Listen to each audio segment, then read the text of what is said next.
Listen carefully, because what I'm about to tell you will shatter every comfortable lie you've been fed about success, about virtue, about the path to power in this brutal theater we call existence.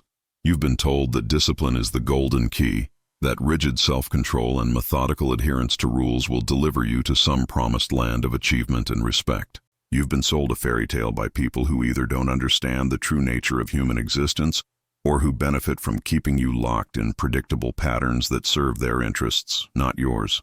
Thomas Hobbes understood something that most people spend their entire lives running from, that life is fundamentally a war of all against all, where your survival and success depend not on following some predetermined script of virtue, but on your ability to adapt, to read the shifting currents of power, and to act with cunning intelligence when the moment demands it.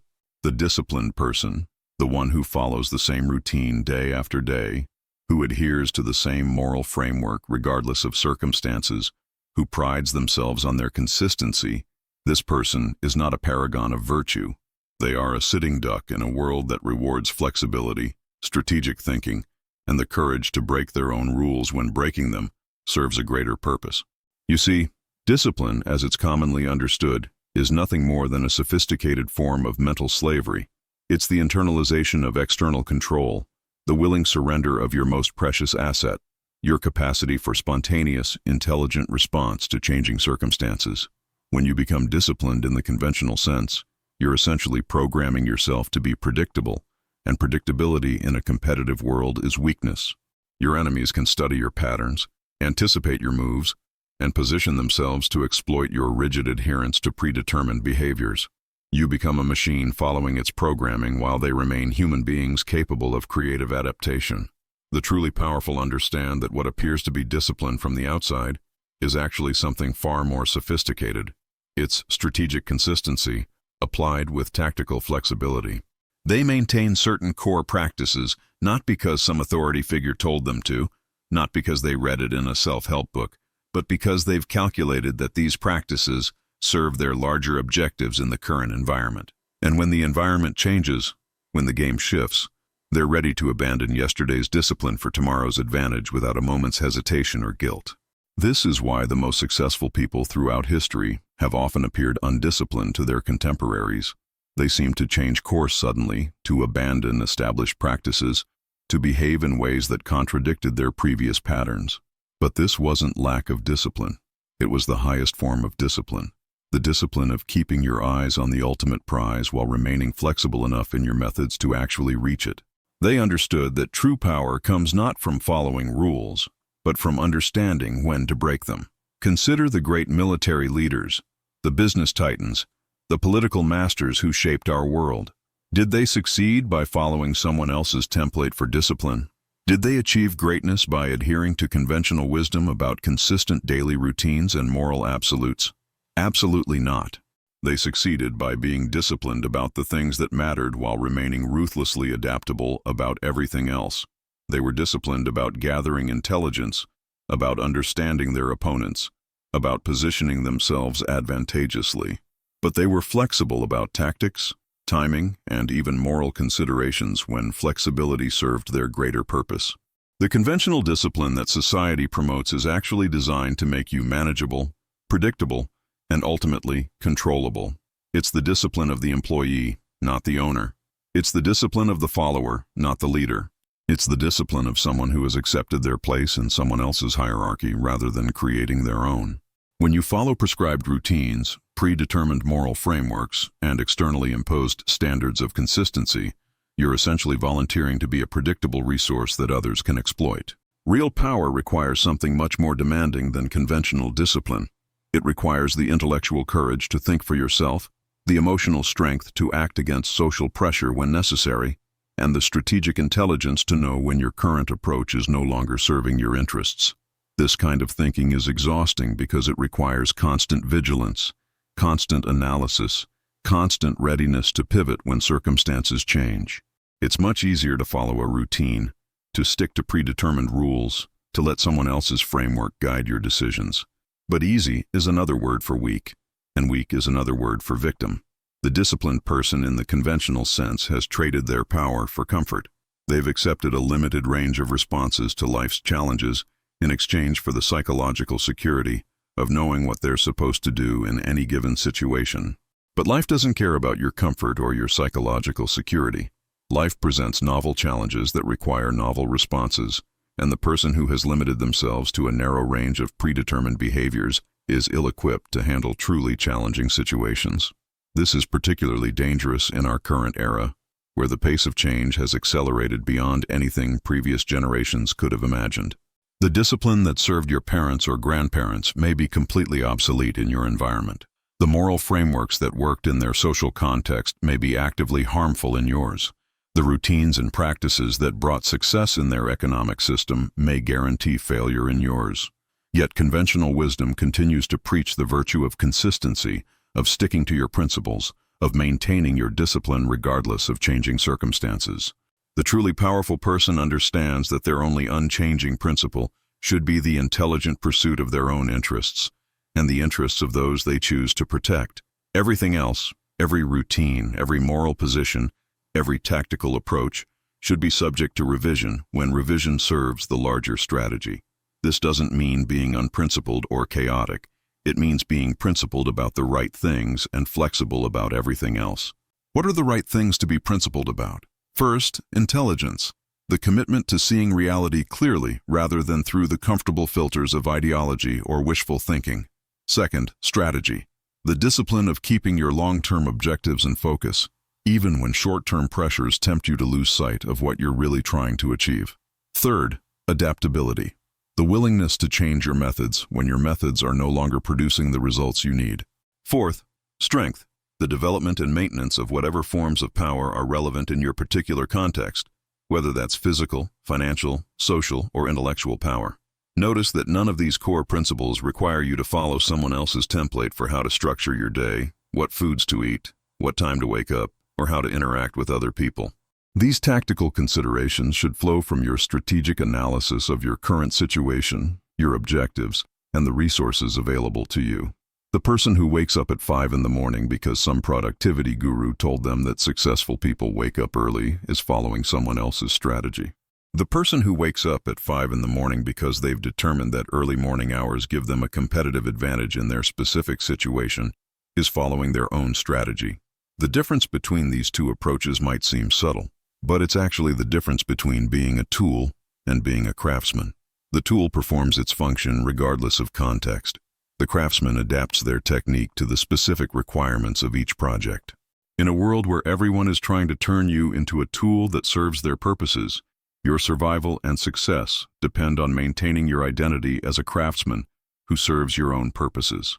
This brings us to one of the most dangerous myths about discipline, the idea that moral consistency is a virtue in itself.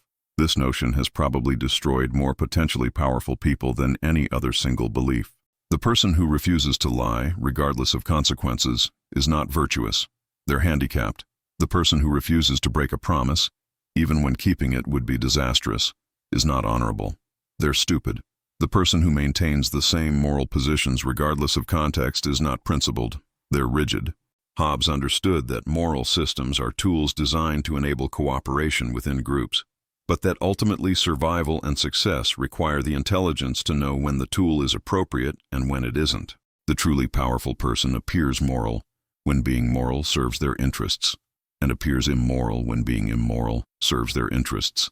But they're actually operating from a deeper moral framework, the framework of intelligent self-interest that recognizes their responsibility to themselves and those they've chosen to protect. This doesn't mean being cruel or destructive for its own sake. That would be as stupid as being virtuous for its own sake. It means being realistic about the nature of human interactions and strategic about how you navigate them. Sometimes the strategic choice will align with conventional morality, sometimes it won't. The person who has predetermined that they'll always choose the conventional moral option has essentially disarmed themselves before the battle begins. The disciplined person, in the conventional sense, has made themselves vulnerable by advertising their limitations. When you're known for your consistency, your predictability, your adherence to predetermined patterns, you've essentially provided your competitors with a manual for defeating you. They know what you'll do in any given situation because you've committed yourself to a narrow range of responses. They can plan around your limitations because you've made your limitations public. The truly powerful person, by contrast, cultivates an air of unpredictability while maintaining rigorous internal consistency around their core strategic objectives. They appear disciplined when discipline serves their interests, and appear spontaneous when spontaneity serves their interests. They seem moral when morality is advantageous, and seem amoral when conventional morality would be self-defeating. They're consistent about being inconsistent in ways that keep their opponents guessing while serving their own long-term strategy. This approach requires something much more demanding than conventional discipline. It requires continuous intelligence, constant analysis, perpetual readiness to adapt. It's intellectually and emotionally exhausting, which is why most people retreat into the comfortable simplicity of predetermined rules and routines. But the person who can sustain this level of strategic thinking while others rely on autopilot gains an enormous advantage in every competitive situation. The conventional approach to discipline also makes you vulnerable to manipulation by people who understand your patterns better than you do. When your responses are predictable, smart operators can engineer situations designed to trigger those responses in ways that serve their interests rather than yours. They can push your buttons, exploit your consistency, and use your own discipline against you. The person who prides themselves on never losing their temper becomes vulnerable to people who know exactly how to make them lose their temper at strategically disadvantageous moments. The person who prides themselves on always keeping their word becomes vulnerable to people who can manipulate them into making promises that serve the manipulator's agenda. Real discipline, strategic discipline, involves maintaining control over your own responses rather than surrendering that control to predetermined patterns. It means developing the strength to appear calm when calmness serves your interests and to appear emotional when emotion serves your interests. It means having the intelligence to keep your promises when keeping them advances your position, and to break your promises when breaking them prevents greater harm to yourself or those you've chosen to protect. This level of self-mastery is far more difficult than following someone else's routine, which is why so few people achieve it. It's much easier to wake up at the same time every day than to wake up at the optimal time given your current circumstances and objectives. It's much easier to follow a predetermined moral code than to make intelligent moral decisions based on the specific context of each situation. It's much easier to maintain consistent habits than to constantly evaluate whether your current habits are serving your current objectives. But easy is the enemy of powerful. Easy is what keeps you manageable, predictable, and ultimately controllable by people who are willing to do the harder work of strategic thinking. Easy is what keeps you competing in games that other people designed rather than creating your own games with your own rules.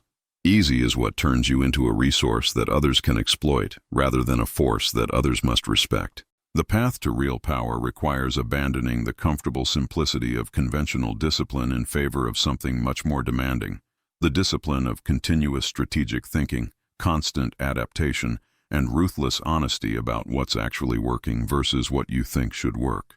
It requires the courage to disappoint people who expect you to be predictable, and the intelligence to appear predictable when predictability serves your strategic interests. This approach will make you uncomfortable because it requires you to take full responsibility for your results, rather than hiding behind the excuse that you followed the rules, maintained your principles, or stayed disciplined according to someone else's definition. When you succeed, you'll know it's because you made intelligent decisions. When you fail, you'll know it's because you made poor decisions. There's no external authority to blame, no predetermined system to hide behind, no comfortable illusion that following the right process guarantees the right outcome. Most people can't handle this level of responsibility, which is why they retreat into the psychological comfort of conventional discipline.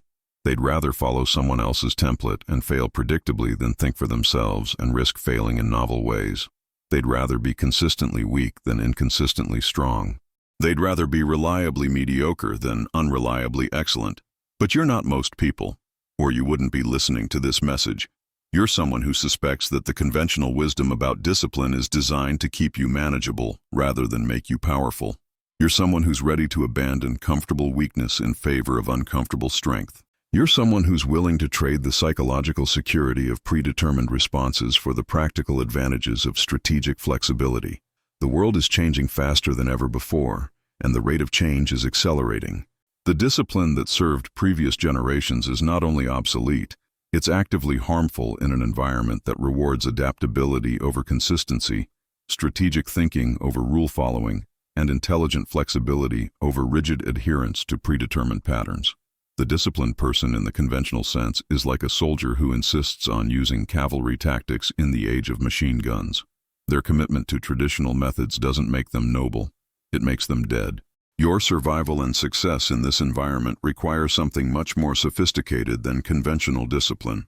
They require the intellectual courage to question everything you've been taught about virtue, success, and proper behavior. They require the emotional strength to act against social pressure when your strategic analysis indicates that social pressure is leading you in the wrong direction. They require the strategic intelligence to distinguish between principles worth maintaining and tactics worth abandoning when circumstances change. This is not a message about abandoning all structure or becoming chaotically impulsive. Structure and planning are essential tools for achieving complex objectives, but your structure should serve your strategy, not replace it.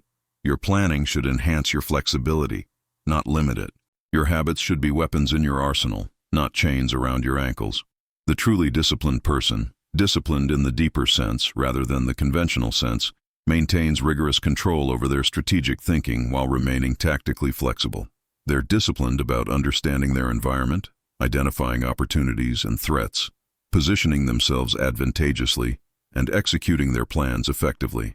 But they're flexible about everything else: their methods, their timing, their moral positions, their social relationships, even their long-term objectives when their analysis reveals better alternatives.